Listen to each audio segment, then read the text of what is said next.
All right. Peace and blessing to all the viewers out there tuning in.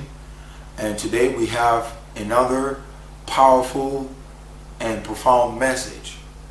So today what we're going to touch on is the topic of Africans never sold their own people. And that's going to be a surprise to a lot of people out there.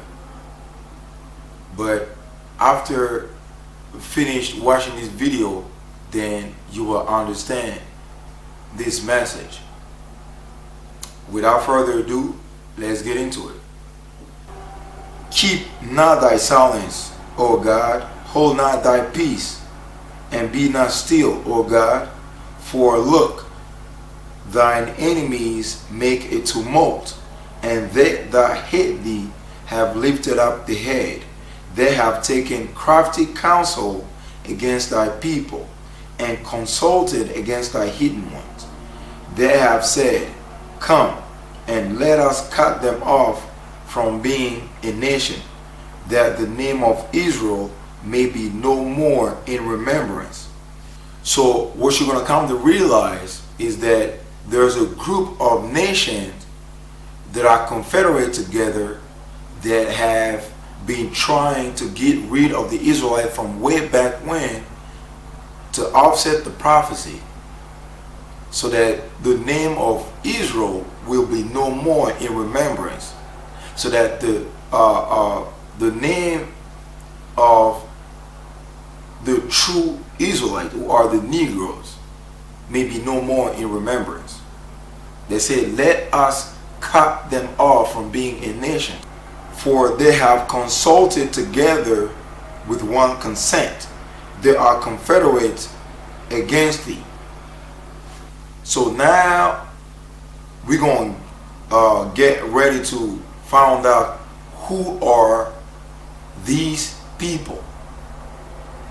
Who are these people that were confederate together against us to cut us off from being a nation? The tabernacles of Edom and the Ishmaelites, the Edomites.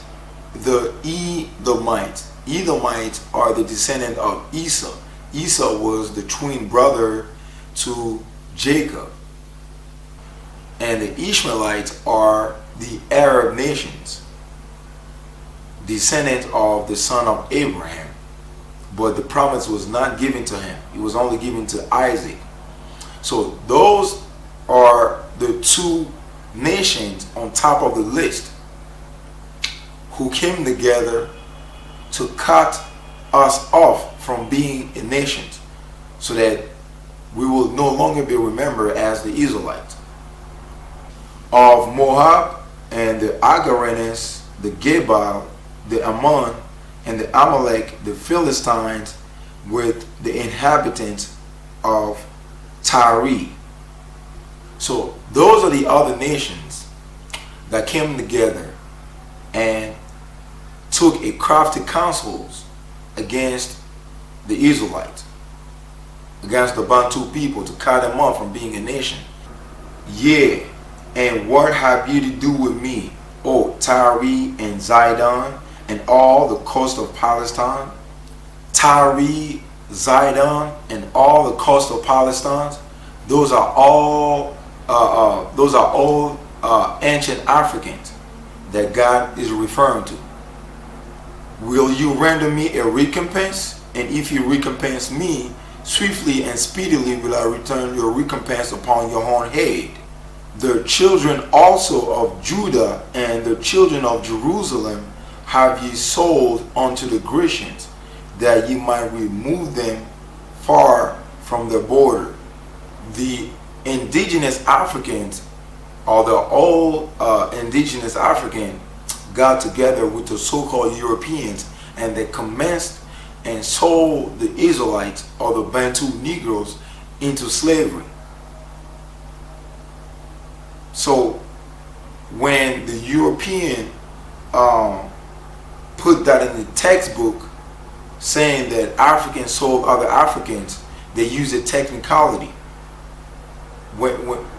when they put that in the textbook, they use a technicality. What they mean to say is native Africans sold the Israelites or the Bantu, who are the Israelites who were living in Africa, into slavery. That's essentially what happened. Because Islam designed infernal slavery. And then the Ashkenazi Khazars, those who say they are Jews and are not, are the ones that marketed it. And the regal Negro nomads, exiled from the kingdom of Judah, were the main recipients of it at the hands of the indigenous black Africans. Because you've got to understand, the regal class of the house of Judah came down from Israel, and they came into the land of the black Africans. And the black Africans resented the regal class of the house of Judah in their land, because they had laws, they had customs, they had civility. And they were a regal class of Negro that came down into Africa. And later on, it was the Ashkenazi, the Islamic slave traders as well, that then worked together with the indigenous black Africans to enslave the regal house of Judah. It was the Ashkenazi, the Islamic slave traders as well, that then worked together with the indigenous black Africans to enslave the regal house of Judah. This is what we've got to understand, but you've got to go back before the 16th century to understand the roots of it. So we're going to see, as we dig into this, where this slavery came from, because it was really a system that was very, very well crafted. There was Islamic masters, and there were white Ashkenazi Khazar ship owners. There were the buyers and the sellers. And they're not going to fill you in on all of this, but really you've got a 4-tier system.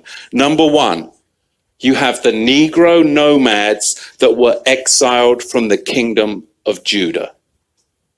Number two, you had indigenous black African hunters that resented the regal Negro nomads that had come into their territory with their own customs, with their own laws that were different and would not assimilate into their tribal culture. They were their own tribe. They were the regal house of Judah. Number three, you had Islamic trappers that worked with the indigenous black Africans to trap the regal Negro house of Judah. And then you had them sell them to the Ashkenazi ship merchants, along with many Portuguese and British Ashkenazi. Native African sold the Israelites that were living in the land of Africa. And the Israelites, specifically from the southern kingdom or the tribe of Judah and Jerusalem, because he had the people from the tribe of Benjamin and the half of the tribe of Levi that was also part of the southern kingdom.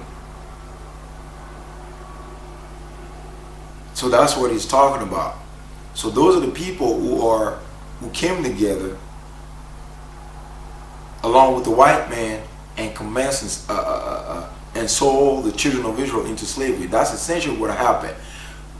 African never sold other African. This never happened at all. The white people actually lied when they put that in the textbook. That version of this story is actually a lie. It's actually a lie. It was the Moors, the black Arabs, that captured the Bantu people, who are the Israelites, and sold them into slavery.